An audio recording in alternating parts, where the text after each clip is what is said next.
शान्ताकारं भुजगशयनं पद्मनाभं सुरेशं विश्वाधारं गगनसदृशं मेघवर्णं शुभाङ्गम् लक्ष्मीकान्तं कमलनयनं योगिभिर्ध्यानगम्यं वन्दे विष्णुं भवभयहरं सर्वलोकैकनाथम्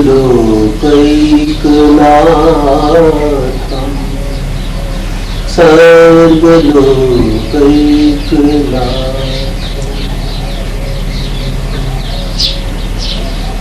ओम चैतन्य शास्त्र शांतम व्योमातीतम निरंजनम नादबिंदु कलातीतम तस्मै श्री गुरुवे। अखंड मंडलाकारं व्याप्तं येन चराचरं तत्पदं दर्शितं येन तस्मै श्री गुरुवे। गुरु ब्रह्मा गुरु विष्णु गुरुदेवो महेश्वरा गुरुदेवं परम ब्रह्म तस्मै श्री गुरुवे। अखंडानंद बोधाय शिष्य संताप हारणे सच्चिदानंद रूपाय रामाय गुरुवे। गुरु नाम च सर्वेषां माता जी परमो गुरु अखंडम अनंतम अद्वितीय तस्मै श्री गुरुवे।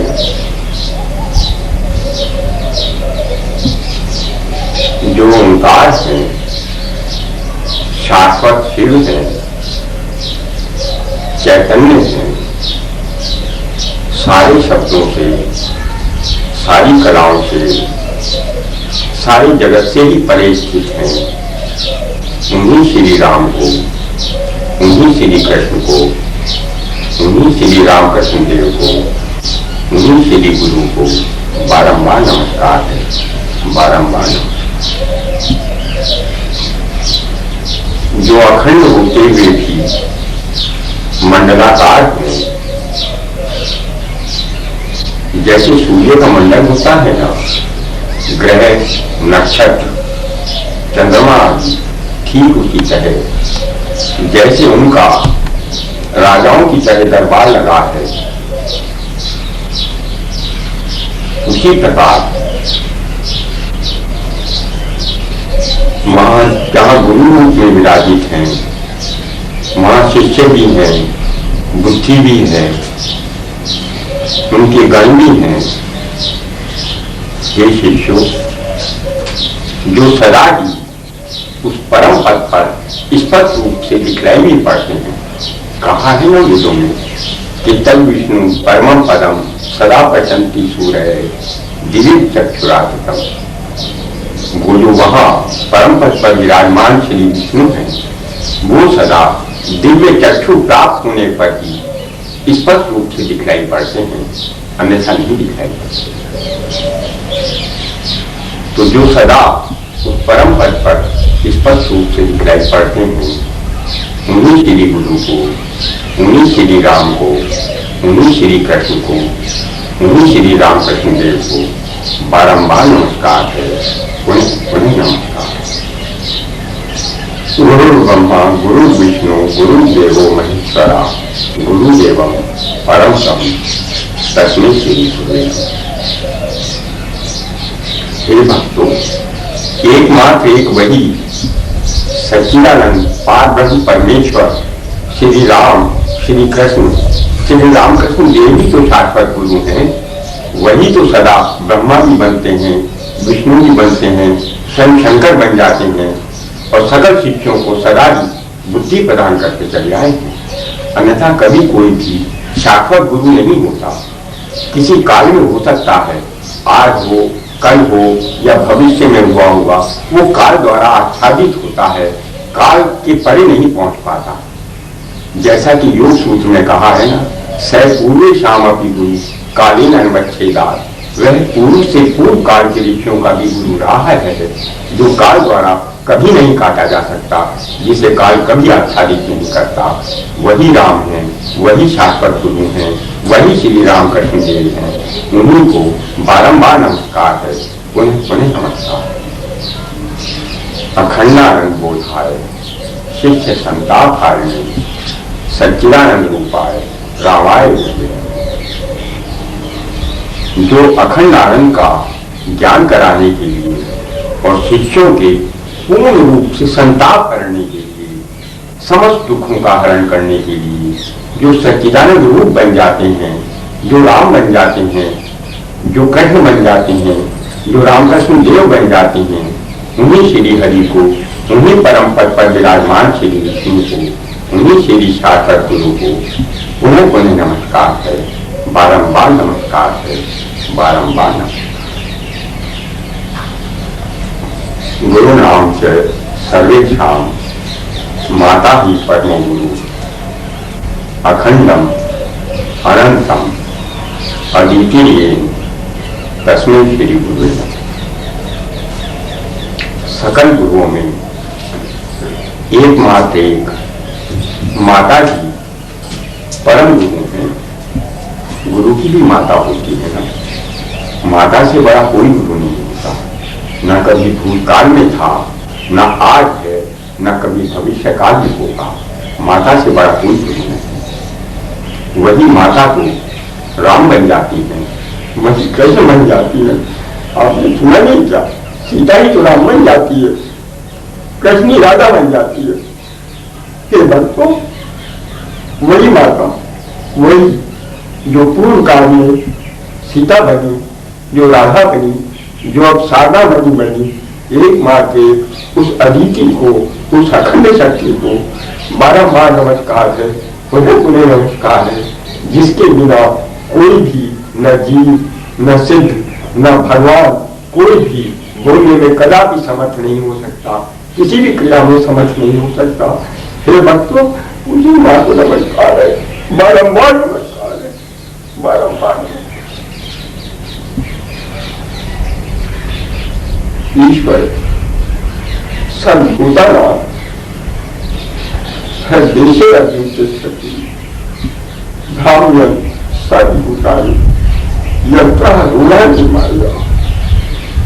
ये भक्तों, ईश्वर तो सभी के दिल में विराजमान है, परंतु अपनी माया द्वारा बुद्धि रूपी यंत्र पर आरूढ़ होकर इस माया से सारे जगत को भ्रमित कर रखा है।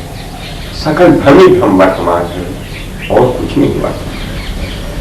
ये अहंकार, ये मृत्यु, ये दुख, ये दुनिया, ये रिश्ते, ये पराया, ये अपना, सभी को दुखी दुख है। यह कोई भी नहीं है, कोई भ्रम, सारा भ्रम है। भ्रम जाल का निवारण यहाँ कहीं नहीं। ईश्वर की माया है ना, उसी ने भ्रमित कर रखा। इसीलिए कहा है ना कि तमेव शरणम गच्छ सर्वभावेन भारत तत्प्रसादात् परम शांति स्थानम प्रापस्यसि शाश्वतम्।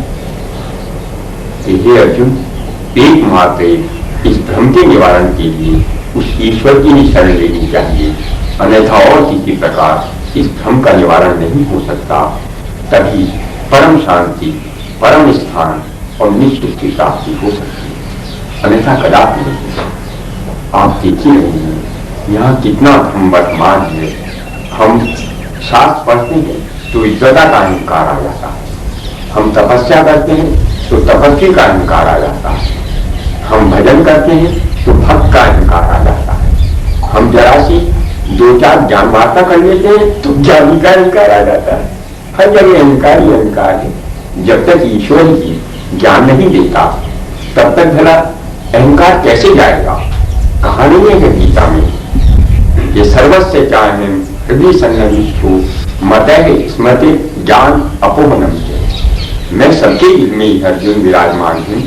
मेरे द्वारा भी किसी को स्मृति प्राप्त होती है, ज्ञान प्राप्त होता है, और इस जगत का लय भी मेरे द्वारा ही होता है, अन्यथा किसी प्रकार नहीं होता। हे भक्तों, यही वेदों ने कहा है, ऋचा अक्षरे परमिर्लोमन यस्मिन अधि विश्व देवा निषेधु यस्तन नावे किम ऋचा कर। ये जो वेदों की ऋचाएं हैं, ये तो उस परम आकाश में वर्तमान है, जहां वो परम देव सदा सदा से वर्तमान रहता है। जो व्यक्ति उस देव को नहीं जानते, उसको सिद्ध नहीं करते, उन्हें ऋचाओं में भला क्या मिलेगा, उन्हें शास्त्रों में कुछ नहीं मिलेगा। हे भक्तों, यही बात अष्टावक्र ने जनक को समझाई है कि हे जनक, आचक्षुः शृणु वाता शास्त्राण्यनि तथापि न तौम शस्थम सर्वम विस्मृणात्। हे जनक, तू चाहे समस्त शास्त्रों को पढ़ या अच्छी प्रकार सुन ले, परंतु जब तक तू इन सकल शास्त्रों को, समस्त वाणी को भुला नहीं देगा, तब तक आत्मान कभी नहीं बनेगा, किसी भी प्रकार नहीं बन सकता। पुनः पुनः उपनिषदों में, शास्त्रों में बार बार इस बात को कहा जाता है, नावाचम जिज्ञासी वक्तारम जिज्ञासी। हे भक्तों, वाणी को नहीं जानना चाहिए, वाणी में कुछ नहीं रखा, बोलने वाले को जानो। बोलने वाला ही परम श्रेष्ठ है, वो देव ही तो एकमात्र एक बोलने वाला है। ये तो भ्रम है कि मैं बोल रहा हूँ, ये भ्रम है कि वो आचार्य बोल रहा है, ये भ्रम है कि उस गुरु ने वो वाणी कही, ये भ्रम है कि तुलसीदास ने रामायण कह दी, ये भ्रम है कि व्यास ने रामायण और महाभारत रची। नहीं, उन सब में हरि वर्तमान था। हरि ने अपने ही रूप को प्रकट करने के लिए उन रूपों को भरा और अपना अपना भेद खोलते चले गए। केवल एकमात्र एक हरि ही वर्तमान होता है। हमें भ्रम हो जाता है कि बोलने वाला तुलसीदास है, कोई कहता है रामचंद्र है, कोई कहता है आचार्य है, कोई कहता है मेरे गुरु की वाणी श्रेष्ठ है, कोई कहता है उसकी वाणी श्रेष्ठ है। ये सब भ्रम था और कुछ नहीं है। नावाचम जिज्ञासी वक्तारम जिज्ञासी। एकमात्र एक यही तो कारण रहा है कि हम वाणी की व्याख्याओं पर व्याख्याएं सुनते चले जा रहे हैं, शब्द पर शब्द बोलते चले जा रहे हैं। कृष्ण ने गीता में श्लोक कहे, अर्जुन को ज्ञान दिया, हम उन्हीं की व्याख्या ही करते चले जा रहे हैं। कोई नहीं समझता, कृष्ण को कोई नहीं जानना चाहता, केवल उसने जो कहा है उस वाणी की व्याख्या करना जानते हैं। भला कैसे समझ पाएंगे? कृष्ण से तो मिलिए ना, उस देव से मिलिए, आप सब कुछ ही समझ जाएंगे। यही भगवान गीता में कह रहे हैं कि तमेव शरणम गच्छ सर्वभावेन भारत तत्प्रसादात् परम शांति स्थानम तापस्यसि शाश्वतम् इति ते ज्ञानमाख्यातम् गुह्यात् गुह्यतरमया। हे अर्जुन, ये मेरा टॉप सीक्रेट ज्ञान है, गुह्य से गुह्य ज्ञान। हाँ, एक तो ज्ञान होता है और एक ये गुह्य से भी गुह्य ज्ञान हुआ, इतना ही बस। ये भक्तों कि ईश्वर सबके दिल में विराजमान है, एकमात्र एक उसी की शरण ले लीजिए, उसी से ज्ञान पाइए, उसी को समझ लीजिए, आपकी समझ में सारे शास्त्र आ जाएंगे, अन्यथा कभी कुछ नहीं आएगा। हरे नाथ, परंतु लोग नहीं मानते। पुनः पुनः वही वाणी है, उसी प्रकार वाणियां हैं, वाणी पर वाणी का विस्तार चला आ रहा है। भगवान ने कहा भी है, उन्हें पुनः इस बात को याद दिलाया है, परंतु कोई नहीं समझता। यामिमा पुस्तिका वाचम प्रवदन्ते विपश्चित वेदवादता पाठ नान्यदस्ति वादिना कामात्मना स्वर्गपराम जन्म कर्म फल प्रदान क्रिया विशेष बहुलाम भोग ऐश्वर्य गतिम प्रति। ये जो अज्ञानी जन अर्जुन बड़ी बड़ी फूलों से भरी मोहक वाणी कहते हैं ना, तुझे रिझाने के लिए तरह तरह के गायन गाकर, कहीं तबले खड़खड़ाकर, कहीं स्वर बजाकर ये जो तुझे मोहित करते रहते हैं, ये तमाम के तमाम अर्जुन केवल वेदों से निकला हुआ वाद है, केवल वाद है। कहीं अद्वैतवाद है, कहीं द्वैतवाद है, कहीं रागवाद है, कहीं वैराग्यवाद है, सब नाना प्रकार के ये वाद हैं। इनमें तात्पर्य कुछ नहीं है, अनुभव निहित नहीं है। और हे अर्जुन, ये तमाम के तमाम काम पर हैं, काम सताया हुआ है। काम के कारण नए नए प्रकार के हमें धन प्राप्त होगा, हमें सिद्धि प्राप्त होगी, हमें इस प्रकार भोग प्राप्त होगा, ऐश्वर्य प्राप्त होगा, इसी प्रकार स्वर्ग की कामना करके, नाना प्रकार की कामनाओं करके ये तरह तरह की वाणियां कहते फिरते हैं और बहुत क्रियाओं में लगाकर केवल एक ये गति प्राप्त कराते हैं कि ये तुझे भोग मिल जाएगा पार्थिव और इस तरह का ये धन संपदा मिल सकती है। इनका कभी समाधान नहीं होता, कभी इनके चित्त का समाधान नहीं होगा, सदा क्लेश को ही प्राप्त होते रहेंगे। कहा है ना, भोग ऐश्वर्य प्रसक्ता नाम तया अपरिचेत नाम व्यवसायी आदमी का बुद्धि समाजो ना मिलती। ये जो भोग ऐश्वर्य में प्रसक्त हो जाती है बुद्धि, इसका कभी समाधान नहीं होता, कभी शांति नहीं होती। केवल एक बुद्धि को ही समाधान होता है, वो जो कि मोह से तर जाती है। यदा ते मोह कलिलम बुद्धि वै तरिष्यति तदा गंतसी नर्वेदम श्रोतव्य श्रुतस्य। हे अर्जुन, जब तेरी वाणी, जब तेरा मन नाना प्रकार की वाणी, नाना प्रकार की श्रुति, नाना प्रकार के सिद्धांतों से विचलित हुई, मोहित हुई बुद्धि इस दलदल से पूर्ण रूप से तैर जाएगी, उस समय तू इस सुनेंगे और सुनने योग्य दोनों प्रकार की वाणियों से वैराग्य को प्राप्त हो जाएगा, तभी तू शांति से कहला सकता है। हे नाथ, हरे नाथ, हे भक्तों, इसी प्रकार ये सत्य है कि कभी भी वाणी अर्थ का ज्ञान नहीं करा सकती। अर्थ तो केवल पिता है, वाणी नहीं है। वाणी का अर्थ केवल पिता है, जब तक वो परम पिता सिद्ध नहीं करा जाता। किसी भी काल में, किसी भी ऋषि ने न पूर्व काल में, न आज और न भविष्य काल में इस वाणी का, इन शास्त्रों का रहस्य समझ पाया। हरे नाथ, हे नारायण, हे नारायण, हे नारायण।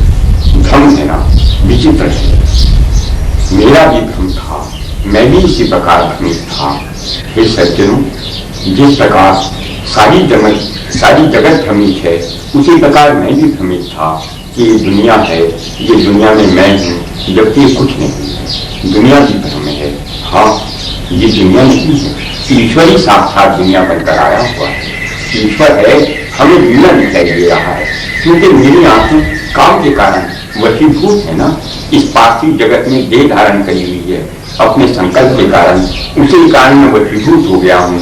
तभी निरंतर जन्मों के अभ्यास के कारण मुझे दुनिया दिखाई पड़ रहा है, जबकि ईश्वर है। मुझे दुनिया, मेरी आंखें अंधी है ना, यहाँ कुछ नहीं दिखाई पड़ता। हाँ, ये भ्रम है। ये भक्तों, ये आंख का भी भ्रम है।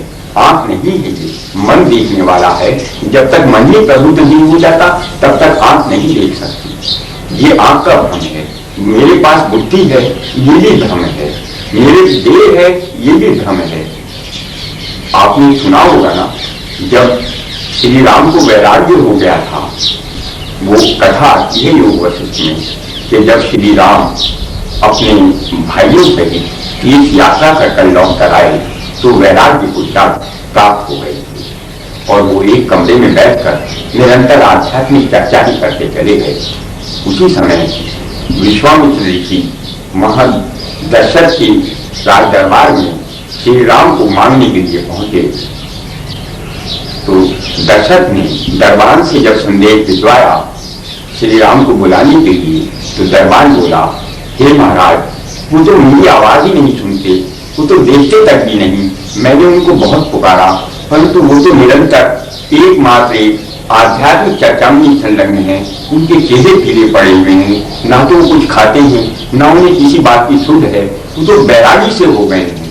तभी विश्वामित्र ने हंसकर कहा, हे वशिष्ठ देव, आप ब्रह्म ज्ञानियों में सर्वश्रेष्ठ हैं। आपको पता है कि ये जो वैराग्य हुआ है, ये ज्ञान के कारण हुआ है। अब तो आप ही एकमात्र उन्हें शांत कर सकते हैं, तभी वो इस दुनिया के काम कर पाएंगे, अन्यथा कदापि नहीं कर पाएंगे। तभी वशिष्ठ ने उन्हें बुलाया। तो जब राम आए तो कहने लगे कि हे गुरुदेव, ये दुनिया ऐसी है, ये दुनिया इतनी गंदी है, ये धन इतनी बुरा है, ये शरीर बुरी है, ये नारी बुरी है। तो महाराज हरिनाथ, उन्होंने ऐसे वैराग्य का, परम वैराग्य का उपदेश दिया कि सिद्धों ने पुष्प वर्षा करी। तो वशिष्ठ हंसकर कहने लगी कि हे राम, ये दुनिया है, तू ये सिद्ध करते और ये आज छोड़कर चला जा। दुनिया नहीं है, ये तो ईश्वर है। बस इसीलिए नाथ, हे भक्तों, निस्संदेह आप विश्वास करें, ये दुनिया नहीं है, दुनिया का भ्रम है। ये आंख नहीं है, आंख का भ्रम है।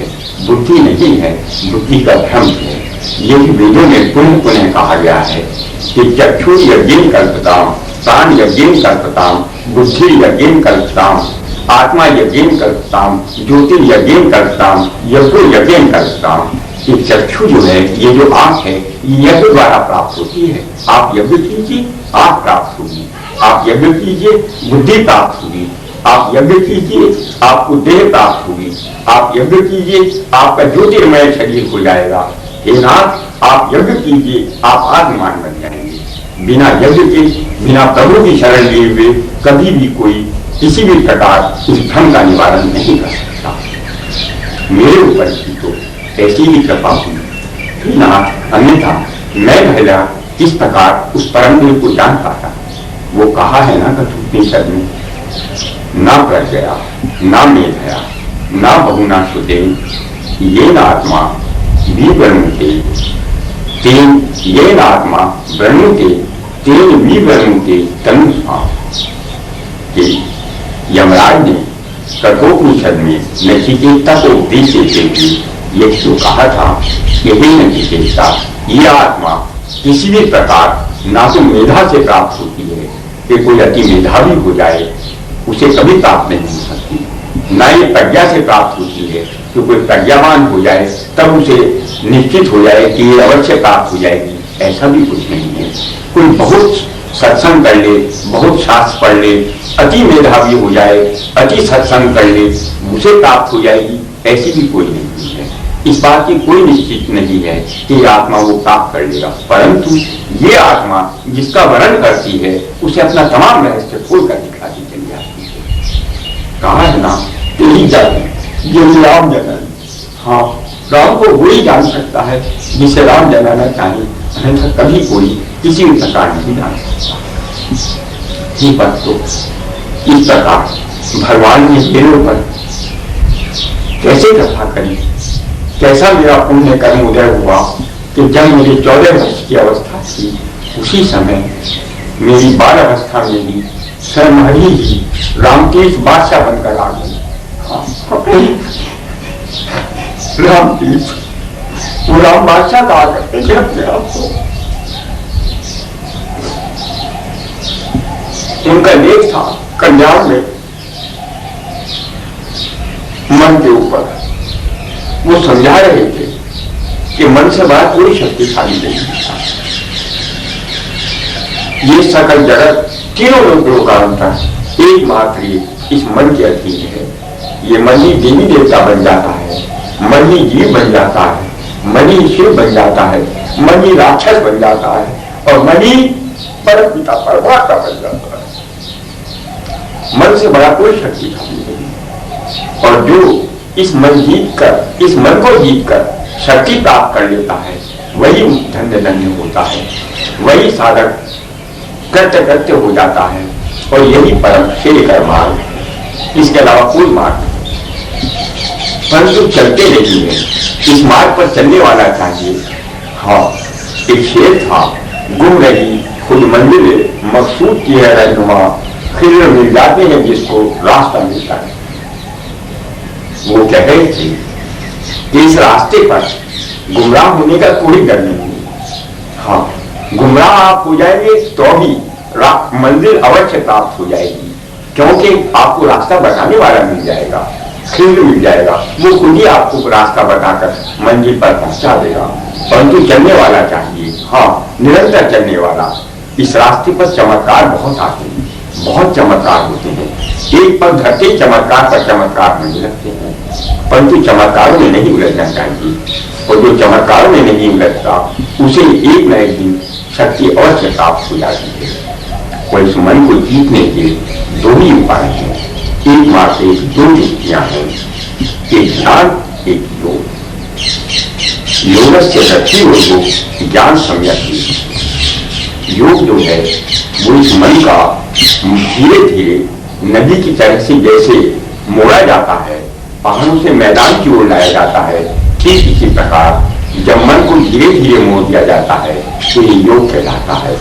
और ज्ञान केवल मन को भागते देना है और उसे देखते रहने है। जैसे घोड़े पर बैठा हुआ सवार घोड़े को भागने देता है परंतु उसे साझे रखता है, देखता रहता है, उस पर सवारी काटता है। इसी प्रकार मन को भागने देना परंतु घोड़े के सवार की तरह उसको साझे रखना और निरंतर देखते रहना, यही ज्ञान मार्ग है। तो ये भक्तों, मैं तो नास्तिक था, हाँ अंधा नास्तिक था, अहंकारी था और नास्तिक भी था। इसीलिए मुझे योग तो बहुत दुष्कर लगा, क्योंकि मैं नहीं जानता था कि अगर मन को ईश्वर से मोड़ दिया जाए तो निस्संदेह धीरे धीरे वो शुद्ध होता चला जाता है, तमाम मैल निकलता जाता है। इसीलिए लोग तो भक्त लोग भक्ति करते हैं, निरंतर कीर्तन करते हैं, भजन करते हैं, साधना करते हैं। ये मोड़ना ही तो है, ईश्वर की ओर धीरे धीरे मुड़ जाता है और एक दिन ईश्वर में ही तल्लीन हो जाते हैं, परम भक्त बन जाते हैं और उनकी जय जयकार हो जाती है। परंतु मैं नास्तिक था, इस सरल मार्ग को कैसे अपनाता बना। मैंने सोचा ये तो ज्ञान मार्ग बड़ा अच्छा है, मन को भागने को ही कह रहे हैं ना, जबकि सारे अध्यापक ये कहते थे नहीं, मन की बात कभी नहीं माननी चाहिए, मन को दबा कर रखना चाहिए। हाँ, माँ बाप की आज्ञा माननी चाहिए, अध्यापकों की आज्ञा माननी चाहिए, अपने बड़ों को प्रणाम करना चाहिए, ये भी करना है, वो भी करना है। बहुत बंधन ही बंधन थे, सब लोग बंधन ही तो देते हैं, कोई नहीं आजादी देता कि मन को भागने दो और देखते रहो। भला ऐसा कौन कहता है। मैंने सोचा ये तो रामतीर्थ तो एक आनंद की दुनिया दिखा रहे हैं, नई दुनिया दिखा रहे हैं, मन को भागने को कह रहे हैं, रोकने को नहीं कह रहे। तो मैंने सोचा यही मार्ग से कर रहेगा और इसीलिए हे भक्तों, मैं उस बाल अवस्था में ही इस मार्ग पर चल पाऊं। परंतु वही होता है, ये तो मन अति दुष्ट है, अति चंचल है, इसके अलावा कुछ नहीं। ये तो ज्ञान मार्ग को निरंतर फांसी खाने का रास्ता है, कोई अच्छा रास्ता नहीं है, महाभयंकर रास्ता है। हे भक्तों, यही मेरे साथ हुआ। जैसे ही मैं इस मार्ग पर चला, उसी समय अचानक मैं गुमराह हो गया और मेरे मन में नाना प्रकार के विचार आने लगे। मेरा मन मैं साम्यवादी था ना, तो मेरा मन इन मजदूरों की अवस्था देखकर अति करुणामय हो गया। मैंने सोचा किसी प्रकार अगर मेरे पास धन आ जाए तो इन लोगों को काया पलट कर देना चाहिए। मैं मिल पर मिल बनवा दूं, हर शहर में एक मिल खोद दूं और सारा मजदूरों को दे दूं, तो एक क्रांति हो जाएगी। परंतु इतना धन आए कहाँ से। मैं बच्चा था, मैंने सोचा, मेरे मित्र कहा करते थे कि तू बड़ा अच्छा एक्टर है, बहुत कामी में अच्छा काम करने लगता है, तो तू अगर बम्बई चला जाए तो बहुत अच्छा पैसा आ जाएगा। बस फिर क्या था, एकदम मैं तो नारायण, मैंने कोई आवना देखा था, एकदम बस पिताजी को बहकाकर और बम्बई भाग लिया हीरो बनने के लिए। परंतु बताने से कोई हीरो बनता है। मैं वहां गया, मुझे कहने लगे कि हीरो तो नहीं, यहाँ पे आप बर्तन मांगिए तो आपको एक्स्ट्रा में काम मिलेगा, फिर आपको साइड हीरो दिया जाएगा, तब आपकी प्रतिभा होगी, तब कहीं हीरो देखा जाएगा। मैं एकदम दिल टूट गया।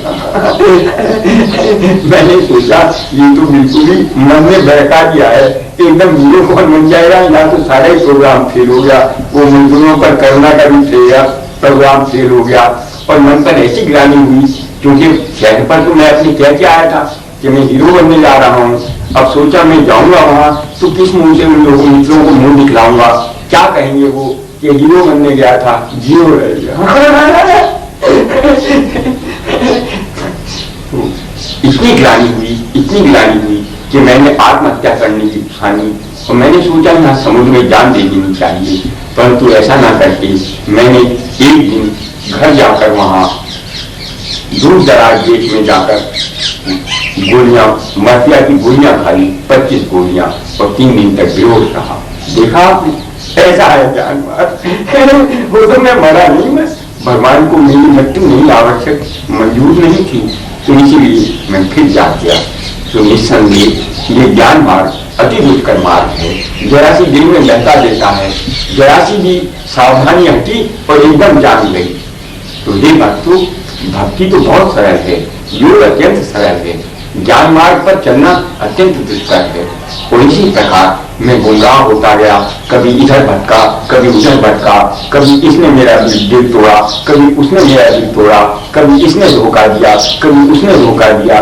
जो मिलता वो गुरु ही मिलता, क्योंकि मेरे अंदर जो चेले की बुद्धि थी ना, ये कहीं से बुद्धि मिल जाएगी, तो सारे के सारे उस्ताद ही मिलते, मैं चेला या चेला रहता तो बुद्धि नहीं मिल पाई।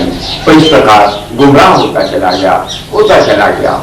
और तब जब मेरा मन 30 वर्ष की अवस्था में ऐसा हो गया कि कहीं भी हिलने डुलने को ना चाहता, पिक्चर ना देखना चाहता, ना कहीं मनोरंजन को चाहता, केवल एक अजीब सी उदासी छाती चली गई। हर जगह जब दुख ही दुख नजर आता चला गया, भागते भागते थक गया था ना।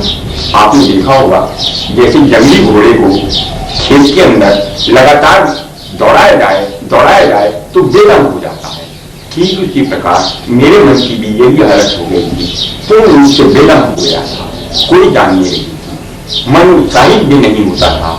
बराबर में अगर जलूस निकल रहा है तो मन में इच्छा नहीं होती थी कि उठकर देख भी लिया जाए, सोचता था क्या होगा। इस प्रकार जब मेरी इतनी उदासीन अवस्था थी, उसी समय तो मुझे वो खिजर मिल गए, जैसा कि उन्होंने कहा था कि गुम रही खुद मंजिले मकसूद के रहनुमा, खिजर मिल जाते हैं जिसको रास्ता मिलता नहीं। मुझे ही खिजर मिल गए, रास्ता बताने वाले गुरु लौट संग्राम। हाँ, जो तिब्बती लामा थे, उनकी पुस्तकें थी, उनमें एक पुस्तक थी यू और एवर। हाँ, उसमें एक सूक्ष्म शरीर का वर्णन था, सिद्धियों का, भूत काया का, कारण शरीर का, नाना प्रकार के लोक लोकांतरों का वर्णन था। मैं तो हैरत में रह गया। मैंने सोचा ये किताब बिल्कुल झूठ है, केवल कपूर कटना है, कोई तथ्य नहीं। नास्तिक था ना, ईश्वर को तो मानता ही नहीं था, तो भूत प्रेत इनको भला कैसे मानता कि सूक्ष्म शरीर भी कोई होता है।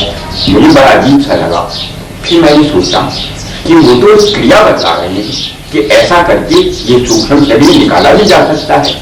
तब मैंने सोचा करके जो देख लिया जाए।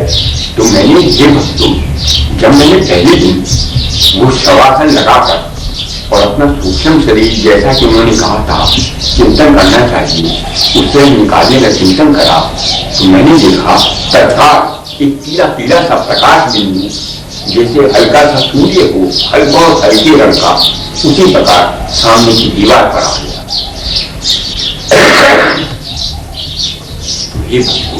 मैंने अपनी चेतना को उसके साथ संयुक्त कर दिया और मैंने उड़कर कमरे में इधर उधर देखा तो मुझे वो डाले उस तरह का अंधकार जो कि कमरे में कभी दिखलाई नहीं पड़ा था। वो तरह तरह का जाली यहाँ लगी हुई है, माँ कूड़ा है, माँ कचक है, माँ मकड़ी है, वो सब चीजें दिखलाई पड़ी। मैं पुनः अपने शरीर में वापस आ गया। जब मेरी आंख खुली तब मुझे पता चला कि निसंदेह ये तो बिल्कुल सत्य है, सूक्ष्म शरीर तो होता है। तब मैंने सोचकर कि वो तो एक नई दुनिया देखने को मिलेगी, इसके द्वारा मैं उस शरीर को निकालने का अभ्यास करने लगा। और जैसा उसने कहा था, मैंने फिर दूसरे दिन शरीर को निकाला, अपनी चेतना को उसके साथ संयुक्त करा और उसे अपने शरीर के पास बुलाया।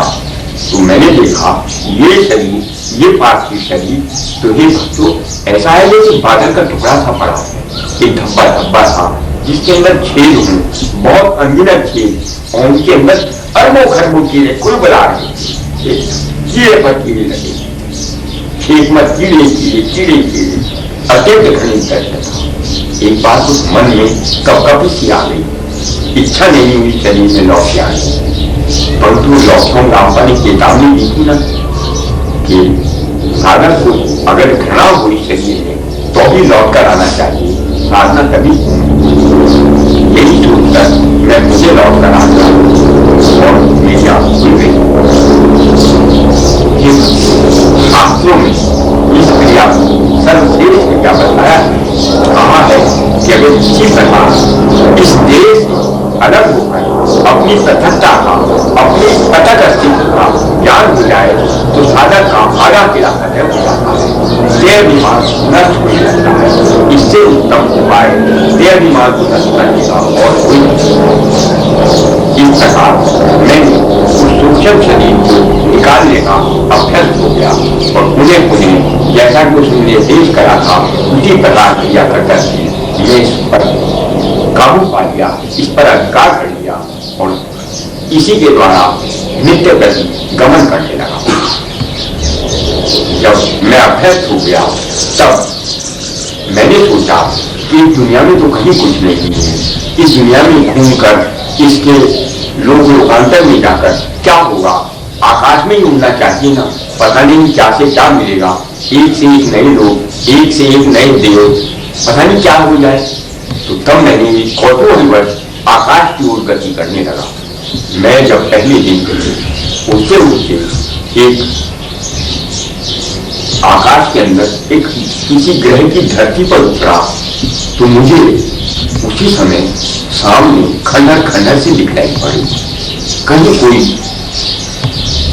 पानी नहीं था, कोई भी आवाज नहीं, बिल्कुल जैसे धूल गसरी वर्षों के प्राचीनतम खंडर पड़े हों जहां कोई नहीं रहता। उसी समय मेरे कानों में आकाशवाणी हुई कि हे हृदय, तू हमारे में से एक है, परंतु तेरी वृत्ति ठीक नहीं है, इसीलिए तुझे यहाँ सब कुछ होते हुए भी कुछ दिखलाई नहीं पड़ रहा। हरे राम, मेरी आंख खुली तो एक अपने ऊपर पड़ी गिरानी जाए, बहुत शर्म है, दिल चाह डूबकर ही मर जाए। भला मैं इतना दुष्ट हूँ, इतना मेरा अंतःकरण दुष्ट है कि वहां सब कुछ होते हुए भी इस वृत्ति के कारण, मेरे अंतःकरण की दुष्टता के कारण कुछ दिखलाई नहीं पड़ा। हाँ, अब तो ये वृत्ति ही होती है जो आंख पर पर्दे की तरह खाई पड़ी रहती है। जिसकी जैसी वृत्ति होती है वो उसी के अनुरूप दुनिया देखता रहता है। इसी वृत्ति के कारण तो तमाम योग पद्धति के अंदर इसका निरोध करने की सलाह दी गई है कि पूर्ण रूप से इसका निरोध करना है। वो कहा है ना, योग से वृत्ति रोध हो, योग वृत्ति का रोध है, तमाम निरोध करना है। इसलिए हे भक्तों, इस वृत्ति के कारण ही मुझे कुछ नहीं दिखलाई पड़ा। चोर की दाढ़ी में तिनका होता है ना, तो मैंने सोचा कि मेरे मन में ये जो नारी के प्रति आकर्षण है, मैं बार बार नारियों के प्रति आकर्षित हो जाता हूँ, यही दुष्टता होगी। और क्या, मैंने ये सोचकर ये तो बड़ी मुश्किल से जाएगी, मैंने स्वयं को सम्मोहित करना अधिक अच्छा समझा। हाँ, सम्मोहन होता है ना, सम्मोहन में स्वयं को भी सम्मोहित करा जा सकता है और दूसरे को भी। जब दूसरे को सम्मोहित करा जाता है तब तो चित्त पर ग्रंथियां पड़ जाती हैं, परंतु अपने कल्याण के लिए जब स्वयं को सम्मोहित करा जाता है तब साधक का मन उच्च से उच्च अवस्था को प्राप्त हो सकता है, जैसा कि मेरे साथ हो गया। मैंने एक वाक्य का निर्माण किया कि जब कभी मैं रूपवती ऐसी नारियां देखता जिनसे मेरा मन आकर्षित होता, मैं तभी बोलता कि हे माँ, मुझे पुत्र भाव के लिए पुरुष भाव से मत दे और मुझे आशीर्वाद दे कि तेरे हृदय में जो सत्य है मैं उसे अभिव्यक्त करता हूँ। और इस प्रकार जब मैंने पुनः पुनः बार बार नारियों को देखकर इसी वाक्य को बार बार दोहराया तो धीरे धीरे कुछ ही समय के बाद मेरा मन उच्च से उच्च भाव की ओर बढ़ता चला गया, परंतु एक शंका हो गई। हाँ, उन्होंने कहा था ना कि तू हमारे में से एक है, तो इसने मेरे मन में एक दुविधा पैदा कर दी कि मैं कौन हूँ। वो कह रहे थे कि हे हृदय, तू हमारे में से एक है, तो मैं उनमें से एक हूँ या ये हृदय मैं हूँ कौन। बस तभी मैं गड़बड़ा गया, मेरा अहंकार गड़बड़ा गया, क्योंकि अहंकार तभी तक शेष रहता है जब तक ये मान लिया जाए कि मेरा नाम ये है, मेरा घर ये है, मेरा परिवार है, मेरा ये काम है, मेरी ये दुनिया है। जब तक ये मेरापन रहता है, इसकी स्वीकृति रहती है कि मैं ऐसा हूं, तब तक अहंकार कहीं नहीं जाता। परंतु जब कभी ये शाश्वत प्रश्न कि मैं कौन हूं ये साधक के मन में पैदा हो जाता है, तब तमाम वृत्तियां भस्मीभूत हो जाती हैं, कोई वृत्ति नहीं रहती, क्योंकि अहंकार के साथ वृत्ति रहती है। अहंकार ही नहीं रहेगा तो वृत्ति कहां से रहेगी। उसी प्रकार जब मेरे मन में ये प्रश्न पैदा हुआ तो निस्संदेह सारी बत्तियां मेरी भस्माभूत हो गई। और मैं जब अगली बार आकाश मार्ग से उड़ते उड़ते एक ग्रह की धरती पर जाकर उतरा तो मेरे सामने एक विशाल काय मंदिर था, अति विशाल काय मंदिर। और मैं जो उसके अंदर प्रवेश करके मैंने देखा कि मेरे सम्मुख भगवान बुद्ध की अति विशाल, जैसे 52 व्यक्ति की मूर्ति हो इस प्रकार मूर्ति उपस्थित। मुझे देखकर भगवान बुद्ध कहने लगे, हे बेटे, तू मेरा मानस पुत्र है। हरे नाथ, जब मेरी आंख खुली तो मुझे अत्यंत आश्चर्य हुआ। कहा मैं और कहा भगवान बुद्ध? मैं भगवान बुद्ध का मानस पुत्र हूं। विश्वास नहीं हुआ। हाँ, भला कोई कंगाल हो तो उसे कहा जाए कि तू करोड़पति है, उसे विश्वास तो नहीं होता। इसी प्रकार भला मुझे कैसे विश्वास हो जाता? कहा मैं दीनहीन जीव की तरह इन वासनाओं की नालियों में गिरा हुआ जीव, और कहा वो अत्यंत उदार बना भगवान बुद्ध वो कह रहे थे कि तू मेरा मानस, तो भला कैसे विश्वास हो जाता? विश्वास नहीं बन जाता। और मैं फिर इसी प्रश्न को समाधान में फिर आकाश मार्ग से गमन करा कि मैं हूं कौन।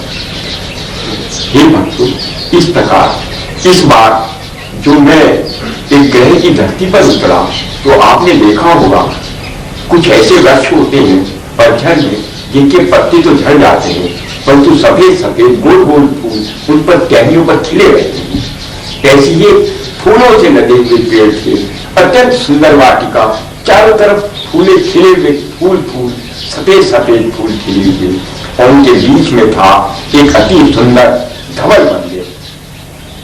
मैं कौतूहलवश जो अंदर गया तो वहां थी हंस पर विराजमान मां सरस्वती। मुझे देखते ही मुस्कुराई और कहने लगी, हे बेटे, तू मेरा मानस पुत्र है। बस तो मैं बिल्कुल गड़बड़ा गया। जब मुझे माँ ने भी यही कहा कि तू मेरा मानस पुत्र है तब मेरी बुद्धि बिल्कुल ही गायब हो गई। मैंने सोचा मेरे दिमाग में कोई खराबी है, मैं जा रहा हूँ, मैं पूछ रहा हूँ मैं कौन हूँ। भगवान बुद्ध ने भी कह दिया मानस पुत्र होता है, सरस्वती ने भी कह दिया तू मानस पुत्र है। ये मानस पुत्र क्या होता है? मुझे तो यही समझ में नहीं आया था कि मानस पुत्र होता क्या है। वास्तव में आप देखें तो इस लोक के अंदर दो प्रकार के व्यक्तित्व पाए जाते हैं, एक जीव कोटि, एक मानस कोटि, ईश्वर कोटि।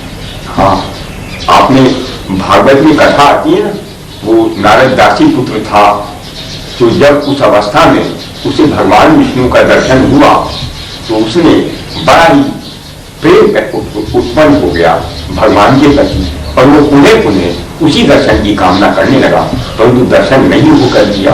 अंत में उसने सोचा कि मैं चाहे जान चली जाए परंतु मैं दर्शन अवश्य करके रहूंगा। और ये संकल्प लेकर जब नारद जी बैठ गए तो भगवान विष्णु को आना पड़ा। उन्होंने कहा, हे नारद, बात यह है तू अभी इस जन्म में दासी पुत्र है, इसीलिए तू मेरे लोक लोकांतरों को गमन नहीं कर सकता, तेरा नित्य दर्शन तुझे प्राप्त नहीं हो सकता। अगले जन्म में तू मानस कोटि का मेरा पार्षद बन जाएगा, तब इस लोक लोकांतरों को गमन कर पाएगा। तो हे भक्तों, दो प्रकार के व्यक्तित्व हैं, एक जीव कोटि, एक मानस कोटि। जीव कोटि को तो साधना ही करनी पड़ेगी, वो मानस गति बहुत मुश्किल से प्राप्त कर पाएगा जब तक कि उस पर कृपा न हो, उसकी साधनाएं पूर्ण न हो जाए।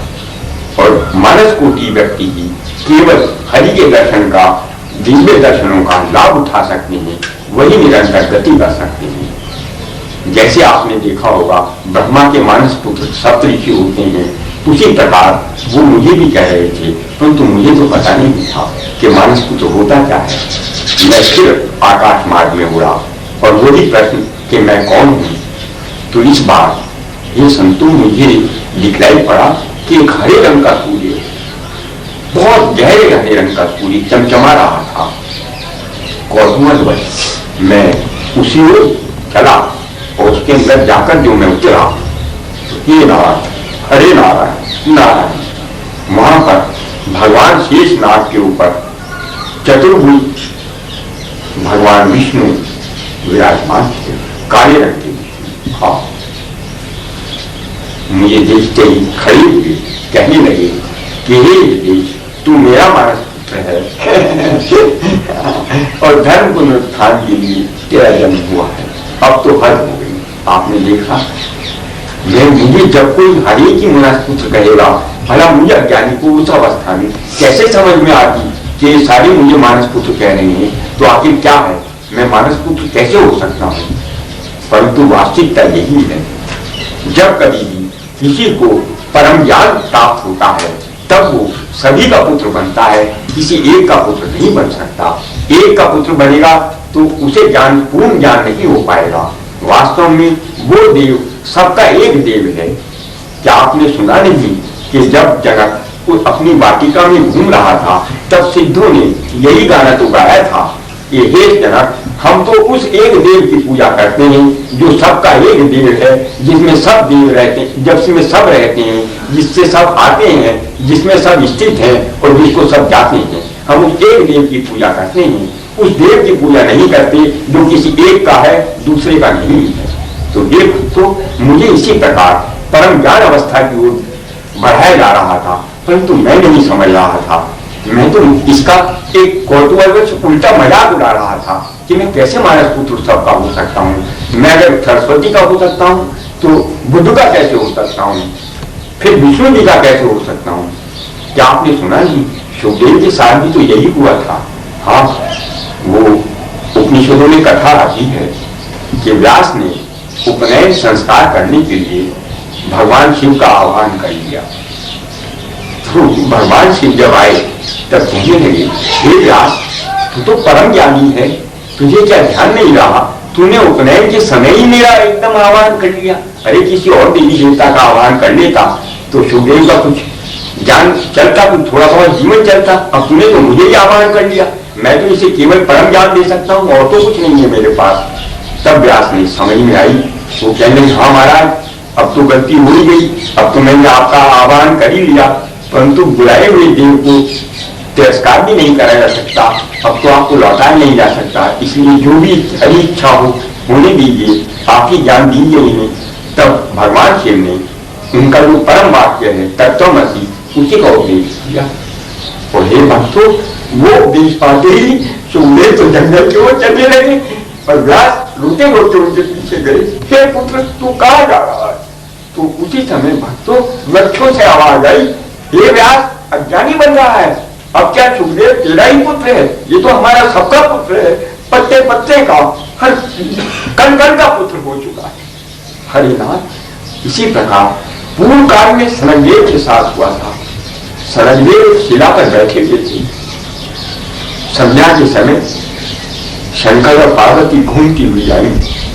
तो जब वो आ रही थी तो सनकदेव ने प्रणाम नहीं करा, ऐसे ही बैठे रहे। वो जब आकर खड़ी हो गई तो पार्वती को क्रोध चढ़ाया कि उसने हमें प्रणाम नहीं करा। सनकदेव समझ गए, उन्होंने कहा, मां तुझे क्रोध तो हो रहा है, परंतु एक बात तो सुन, मैं तो समझ जगत का पुत्र हूँ, मैं तो समझ पिता ही पिता है, और क्या मेरा काम सिर्फ हाथ जोड़ना ही रह गया है। माँ क्या तू इसी से प्रसन्न होती है कि बस हाथ जोड़कर तेरे सामने बैठा रहूं, तुझे नमस्कार ही करता रहूं, ऐसे तो मैं कुछ नहीं कर पाऊंगा। तब माँ हंसी, उन्होंने कहा, नहीं सनक, ऐसी कोई बात नहीं, परंतु तुझे जन्म अवश्य लेना पड़ेगा। ये ठीक है तू सबका पुत्र है, परंतु मेरी योनि से जन्म लेना। तब उन्होंने कहा कि नहीं माँ, मैं तेरी योनि से जन्म नहीं लूंगा, अयोनि जन्म ले दे। तब उनका स्कंद रूप में जन्म हुआ था।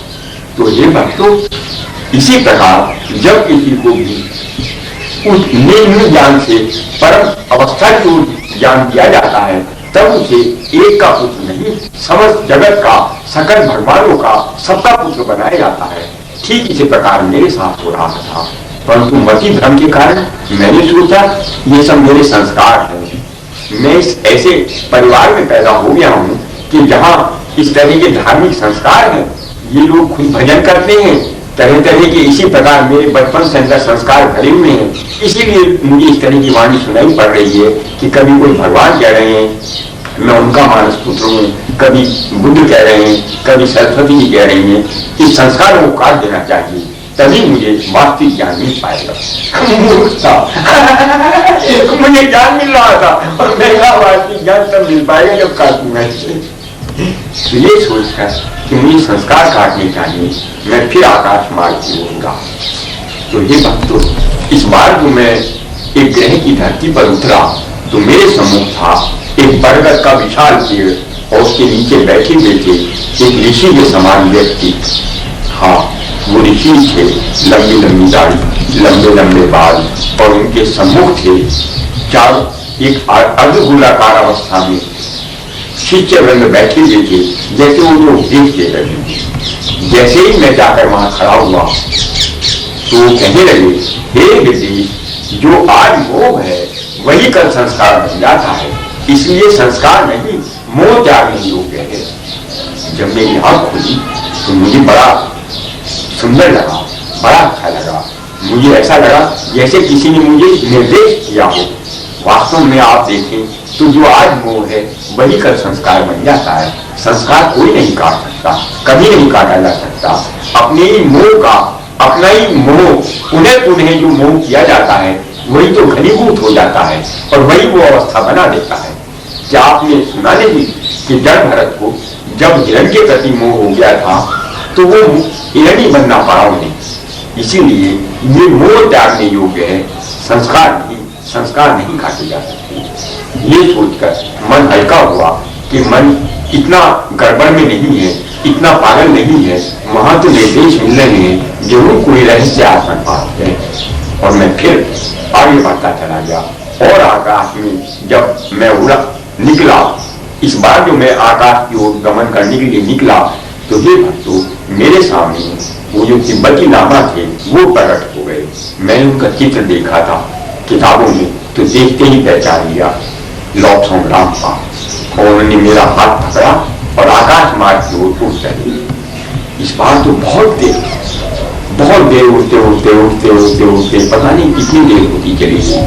कहीं अंधेरा आ गया उड़ते हुए, कहीं आकाश में उजाला आ गया, कहीं सूर्य दिखलाई पड़ा तो कहीं चंद्रमा दिखलाई पड़ा।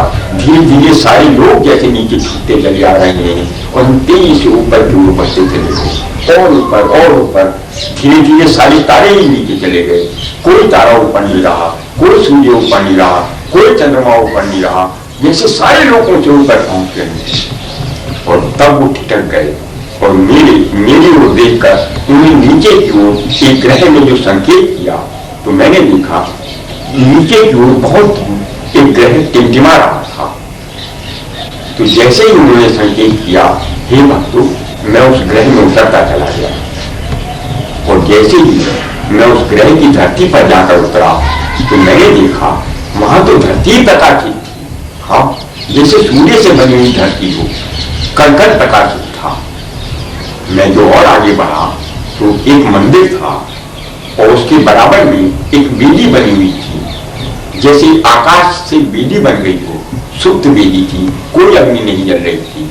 और उसके चारों ओर अर्धगोलाकार अवस्था में 7 ऋषि, मुझे तो उस समय नहीं 7 दाढ़ी वाले लगे थे, परंतु वस्तुतः वो 7 ऋषि बैठे हुए थे। और मैं जैसे ही मैंने उन्हें 7 ऋषियों को देखा तो एक अग्नि का, जैसे मैंने सूक्ष्म शरीर बताया ना प्रकाश बिंदु सा था, ऐसा ही एकदम मैं प्रकाश बिंदु सा बना और दाहिनी ओर से जो दूसरे ऋषि थे उनके शरीर में जाते ही प्रवेश कर गया।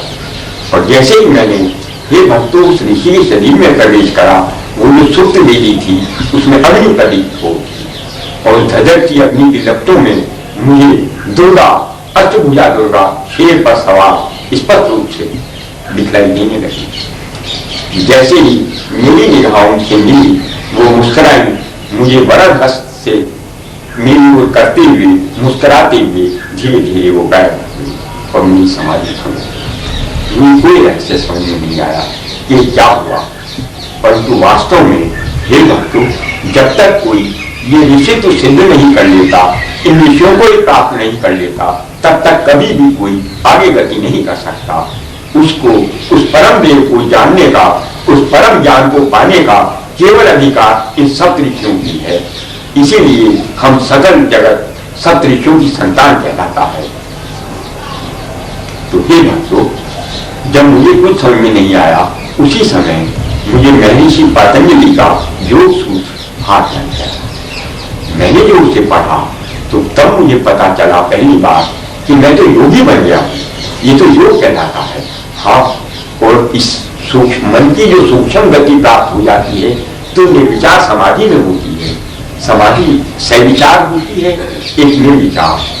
सविचार समाधि में तो स्थूल जगत का ध्यान करा जाता है, स्थूल वस्तु को, तो वो सविचार कहलाती है।